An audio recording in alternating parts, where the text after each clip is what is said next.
കേന്ദ്ര സർക്കാർ ആവശ്യപ്പെട്ടതിനെ തുടർന്ന് ഹൈക്കോടതി ജഡ്ജിയുടെ സ്ഥലംമാറ്റ ശുപാർശയിൽ മാറ്റം വരുത്തി സുപ്രീം കോടതി കൊളീജിയം. മധ്യപ്രദേശ് ഹൈക്കോടതി ജഡ്ജി അതുൽ ശ്രീധരനെ ഛത്തീസ്ഗഡ് ഹൈക്കോടതിയിലേക്ക് സ്ഥലം മാറ്റാനുള്ള ശുപാർശയിലാണ് സുപ്രീം കോടതി കൊളീജിയം മാറ്റം വരുത്തിയത്. ജസ്റ്റിസ് അതുൽ ശ്രീധരനെ അലഹബാദ് ഹൈക്കോടതിയിലേക്ക് മാറ്റാനുള്ള പുതിയ ശുപാർശ സുപ്രീം കോടതി കൊളീജിയം കേന്ദ്രത്തിന് കൈമാറിയിട്ടുണ്ട്. ബി ബാലഗോപാലാണ് വിവരങ്ങളുമായി ചേരുന്നത്. ബാലു, പറയൂ. പൂജ, മലയാളിയായ ജസ്റ്റിസ് അതുൽ ശ്രീധരനെയാണ് ഇപ്പോൾ അലഹബാദ് ഹൈക്കോടതിയിൽ ജഡ്ജിയായി മാറ്റുവാൻ വേണ്ടി സുപ്രീം കോടതി കൊളീജിയം ശുപാർശ ചെയ്തിരിക്കുന്നത്.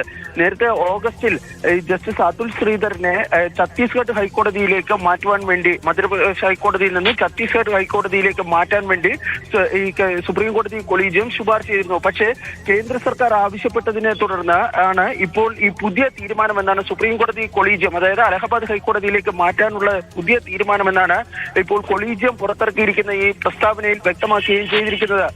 ഈ ജസ്റ്റിസ് അതുൽ ശ്രീധരനെ സംബന്ധിച്ചിടത്തോളം അദ്ദേഹമാണ് ഈ ഓപ്പറേഷൻ സിന്ദൂറിന് ശേഷം കേണൽ സോഫിയ ഖുറേഷിക്കെതിരെ പരാമർശം നടത്തിയ BJP നേതാവ് വിജയ് ഷാ, അതായത് മധ്യപ്രദേശിലെ മന്ത്രിയായിരുന്ന വിജയ് ഷായ്ക്കെതിരെ FIR രജിസ്റ്റർ ചെയ്യാൻ വേണ്ടി നിർദ്ദേശിച്ചിരുന്ന ജഡ്ജിയായിരുന്നു ഈ ജസ്റ്റിസ് അതുൽ ശ്രീധരൻ. കണ്ണൂർ സ്വദേശിയാണ് ജസ്റ്റിസ് അതുൽ ശ്രീധരൻ. അദ്ദേഹം ദീർഘകാലം സുപ്രീം കോടതിയിൽ പ്രാക്ടീസ് ചെയ്തിരുന്നു. 2017 ജസ്റ്റിസ് അതുൽ ശ്രീധരൻ ഈ മധ്യപ്രദേശ് ഹൈക്കോടതി ജഡ്ജിയായി വരുന്നത്.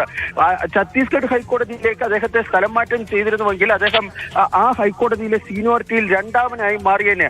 പക്ഷേ നിലവിൽ അലഹബാദ് ഹൈക്കോടതിയിലേക്ക് മാറ്റുമ്പോൾ അദ്ദേഹത്തിന് സീനിയോറിറ്റി 9ാം സ്ഥാനത്തേക്ക്, അലഹബാദ് ഹൈക്കോടതിയിലെ 9ാം സ്ഥാനത്തേക്ക് മാറുന്ന ഒരു സാഹചര്യമാണ് ഉണ്ടാകുന്നത്. ഏതായാലും സുപ്രീം കോടതി കൊളീജിയം ഈ കേന്ദ്ര സർക്കാരിന്റെ ആവശ്യപ്രകാരം ഈ തീരുമാനം പുനഃപരിശോധിച്ചതിൽ വ്യാപകമായ പ്രതിഷേധം ഉണ്ടായിട്ടുണ്ട്. കാരണം സാധാരണഗതിയിൽ ഈ ജഡ്ജിമാരുടെ സ്ഥലം മാറ്റത്തിലും മറ്റും ഈ കേന്ദ്ര സർക്കാരിന്റെ ഇടപെടൽ ഉണ്ടാകാറില്ല. പക്ഷേ ഇവിടെ കേന്ദ്ര സർക്കാർ ആവശ്യപ്പെട്ടതിനെ തുടർന്നാണ് തങ്ങൾ തീരുമാനം പുനഃപരിശോധിച്ചതെന്ന് സുപ്രീം കോടതി കൊളീജിയം തന്നെ വ്യക്തമാക്കുകയും ചെയ്തിട്ടുണ്ട്. ഏതായാലും ഇതൊരു വലിയ വിവാദത്തിലേക്ക് ഇപ്പോൾ വഴിവെച്ചിരിക്കുകയാണ്. ബാലഗോപാലാണ് വിവരങ്ങൾ നൽകിയത്.